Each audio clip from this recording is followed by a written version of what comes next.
Сәлем достар, сіздермен бірге Жанар. Бүгін сіздерге осындай өте дәмді вупи-пай тортының жасалу жолын көрсетемін. Бұл тортты бір жасағаннан кейін сіздер басқа торт жей алмай қаласыздар. Дәмділігі соншалық, менің клиенттерім 4 жыл бойы бұл әлі трендтен қалған жоқ бұл торт. Осы видеоны көріп, сіздер де тапсырыс алсаңыздар болады. Мен сіздерге өзімнің оригинал рецептімді ұсынып тұрмын.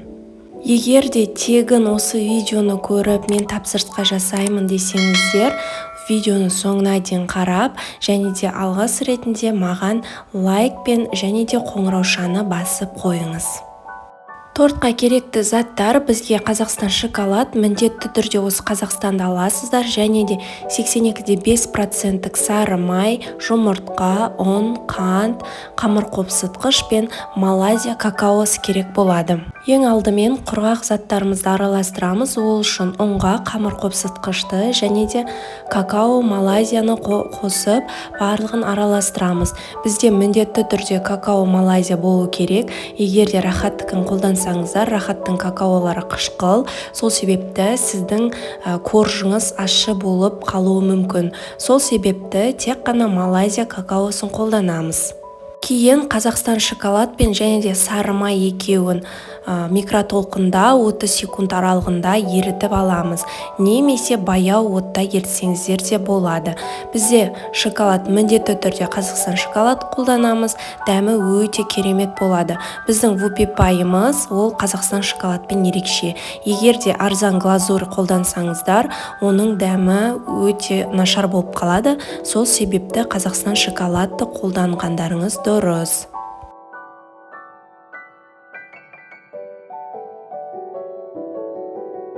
Шоколадымыз микротолқында еріп жатқанда біз жұмыртқа мен қантымыз екеуін жақсылап әппақ болып көтерілгенше миксерлейміз.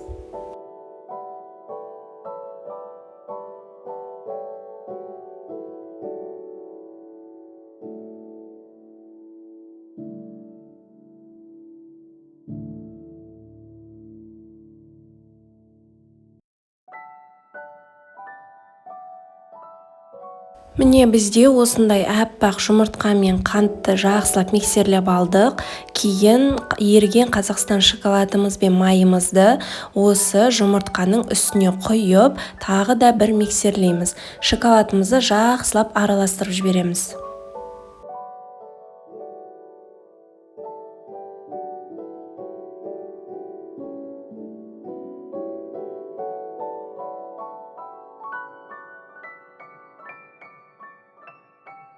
Кейін осы жұмыртқалы массамен Қазақстан шоколадымыз араласқаннан кейін ұнымызды соңында қосып, осыларды араластырып, тағы да бір миксерлейміз.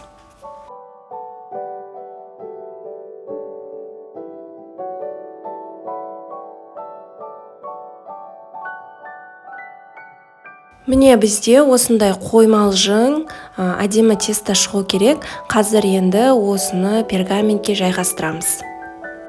Пергаменттен бізге поклан немесе российский деген пергамент алу керек. Осы қағаздың бізге міндетті түрде сапалысын алу керек. Егер де сіздер дүкендегі арзан пергаментті қолданатын болсаңыздар, онда сіздер корждарыңыз піскен кезде ала алмай және де жабысып немесе сынып кетуі мүмкін. Сол себепті пергаментті міндетті түрде дұрыс таңдаңыздар. Кейін осындай тарелканың немесе форманың көмегімен 22 диаметрде сызып аламыз да, және де осы тестаны барлығына теңдей етіп құйып шығамыз. Бірінші бір лопаткадан барлығына құямыз, келесіде тағы да бір лопаткадан құйып, солай барлығына теңестіріп құйып шығасыздар. Барынша енді осы тестаны сызық бойынан асырмай, теп-тегіс етіп шпательдің көмегімен жағып шығамыз. Бізде бір жағы жұқа, бір жері қалың қылып жақпайсыздар. Егер де солай жақсаңыздар, онда сіздердің корждарыңыз бір жері жұқа, бір жері қалың болып пісіп кетеді. Сол себепті барынша тегістеп жағуға тырысамыз.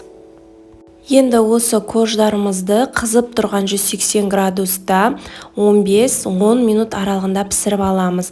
Пісуі сіздердің жаңағы пештеріңізге байланысты. Піскен піспегенін осылай зубочистканың көмегімен тесіп көресіздер. Егер де зубочистка таза болса, онда біздің коржымыз пісті деген сөз. Кремін дайындаймыз. Крем үшін бізге творожный сыр керек, 69%. Мен осындай калихтың творожный сырын қолданам, және де сливки 33%, және де қант ұнтағы. Кейін бізде ыдысымыз тап-таза болу керек, ішінде ешқандай су болмау керек, және де венчигіміз құрғақ болу керек. Одан кейін осы сливки және творожный сыр міндетті түрде тоңазытқыштан шыққан болу керек. Ең алдымен осы сливкиді ыдысымызға құйып, және де сахарный пудра екеуін миксерлейміз. Осылай жаңағы сливкидің қағазын барлығын сығып салу керек. Ішінде көп сливкилар жаңа кішкене қоюланып қалады. Сол себепті осы лайфхакты тоже қолданыңыздар. Енді осы сливкимызға сахарный пудраны қосып, екеуі қоюланғанша миксерлейміз. Ең алдымен баяу жылдамдықтан бастап, кейін 2-3 минут сайын жылдамдықты көбейте отырып, соңғы жылдамдыққа дейін солай апарамыз. Кейін бізде қоюлау кішкене сливки шығады, соның үстіне жаңағы творожный сырымызды қосып, тағы да миксерлейміз.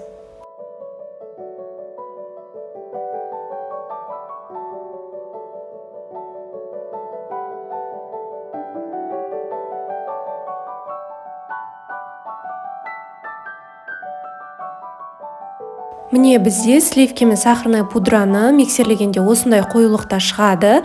Қатты көп миксерлеп жібермеңіздер. Қатты көп миксерлесеңіздер де сливки мен жаңағы сахарный пудра екеуі іріп кетуі мүмкін. Сол себепті өзінің жаңағы нормасымен миксерлейсіздер. Кейін осы қоюлау сливкидің үстіне творожный сырымызды саламыз. Енді осы творожный сыр мен сливки екеуін бір араластырып жібереміз. Бізге миксерлікке қатты күш болмас үшін жақсылап осылай араластырып жібереміз де, кейін миксерлейміз. Миксерлегенде де дәл солай, бағана сливкиді қалай миксерледік, дәл солай етіп, 2-3 минут сайын жылдамдықты көтере отырып, миксерлеп, қою плотный крем шығарамыз.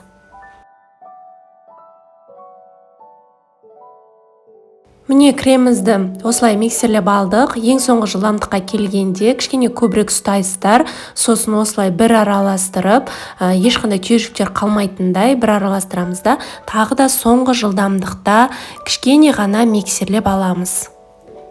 Міне біздің креміміз дайын болды. Егер де дұрыс миксерлесеңіздер, онда осындай сіздерде плотно қою крем шығады. Бұлай ұстаған кезде ешқандай жаңағы сұйық емес, өте қатты қою болу керек. Формасын қазір біз шариктер шығарған кезде формасын ұстау үшін бізге қою крем қажет болады. Енді суып тұрған жаңағы корждарымыздың барлығын алып, шеттерін 24 диаметрмен тегістейміз. Біз бағана 22 диаметрмен пісірдік қой, кейін осыны 24-тік формамен осылай шет жақтарын пышақтың көмегімен кесіп шығамыз. Себебі неге 22 емес, неге 24? Потому что осы коржды пісірген кезде бізде сәл жан-жағына қарай сәл үлкейеді. Сол себепті егерде 22 мен кессеңіздер, онда кішкентай ғана корж болып қалады, остатықтар өте көп жаңағы кесіліп кетеді. Сол себепті мен өзім 22 мен пісіріп, 24 пен кесемін. Сонда сіздерде ровно и үлкендеу корж пайда болады. Енді тортымызды жинаймыз. Ол үшін бізге одноразовый мешок және де вупипайдың насадкасы керек болады. Вупипайдың насадкасы деп сұрасаңыздар, кез келген кондитерлік дүкендерден таба аласыздар. Кремімізді осы одноразовый мешокқа салып, және де подложканың үстіне кішкене ғана крем жағамыз. Себебі жаңағы тортымыз ары-бері қимылдамас үшін бізде астындағы крем осы коржды ұстап тұрады. Кожымызды алып, теріс жағына қарай жинаймыз тортты. Осы теріс жағы бізде тегіс болады. Сол себепті осылай теріс жағынан қоямыз және де шаригін шығарамыз. Шаригін шығарғанда ең бірінші сізде дұрыс шықпауы мүмкін. Кейін міндетті түрде кішкене 2-3 рет жасағаннан кейін шығатын болады. Шарик шығару қиын емес. Видеода сәл көрінбей қалыпты үстінен түсіргеннен кейін. Тек осы мешокты қысып тұрып, барлық шариктермен бірдей қылып шариктер шығарсаңыз болғаны. Сізде теп-тегіс әп-әдемі жаңағы шариктер шығады. Ең бастысы шетіндегі шариктерді тегістеп бірдей қылып шығаруға тырысыңыздар. Ол өте маңызды. Торттың әдемі болып көріну үшін.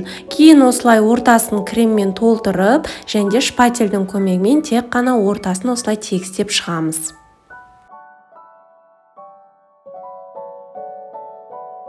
Кейін екінші коржымызды осылай терісінен қойып, бұл коржды да дәл солай шариктер жасаймыз. Осылай 3 корж жасап, кремін жағамыз. 4-шісін тек қана жаңаға теріс қаратып, бетіне крем жақпай қоямыз. Оның ең соңғы жаңағы этапында бетіне ганаш жағатын боламыз. Ганашын дайындаймыз. Ганаш үшін бізге Қазақстан шоколад және сливки керек болады. Қазақстан шоколад пен сливки екеуін микротолқында ертіп алуларыңызға болады, немесе баяу отта да ертсеңіздер болады. Енді осы еріген шоколадымыз бен сливкимізді жақсылап араластырып жібереміз. Бізде өте әдемі жып-жылтыр ганаш дайын болады. Кейін осы ганашты торттың үстіне құятын боламыз. Тортты бұл кезде тоңазытқышқа салып, одан кейін ғана ганашын құямыз. Торт бізде салқын болып тұру керек. Немесе қатты асығыс болсаңыздар, кішкене ғана морозилкаға салып, сәл тортты салқындатып, сосын ганашын жағамыз. Егер де торт салқын болмаса, онда шоколадымыздың барлығы шет жақтарына бірден ағып кетуі мүмкін. Сол себепті салқынға жаңағы ганашымыз бірден өзі тез қатып қалады. Сол себепті суық тортқа жасаған дұрыс. Барлығын бірден құймаймыз. Аз-аздан осылай 2-ге бөліп құйып, және де шет жақтарына қарай осылай апарып, осылай ганашымызды құйып шығамыз. Бетін барынша шпательдің көмегімен тегістеп жағып шығамыз. Міне біз ганашымызды жағып шықтық. Енді осы дайын болған тортты минимально 8 сағатқа немесе 1 түнге тоңазытқышқа саламыз. Міне біздің тортымыз 1 түн тоңазытқышта тұрды. Тұруы міндетті 8 сағат. Ол кезде жаңағы кремі сіңіп өте дәмді болып шығады. Егер де кремі сіңбесе, онда кескен кезде барлық кремнің барлығы ағып кетеді.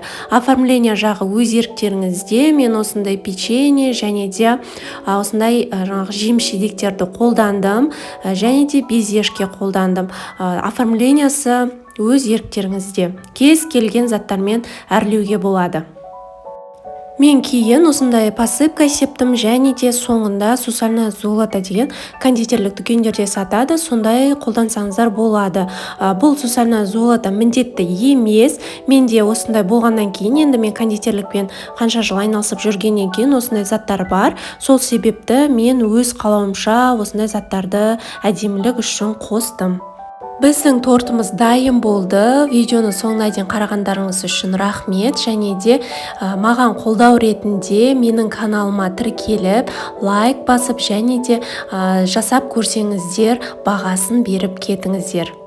Каналымнан дәмді торттар және де кондитерлік құпиялар, дәмді тағамдарды таба аласыздар. Сол себепті менің каналыма міндетті түрде тіркеліп, және де қоңыраушаны басып қоюды ұмытпаңыз.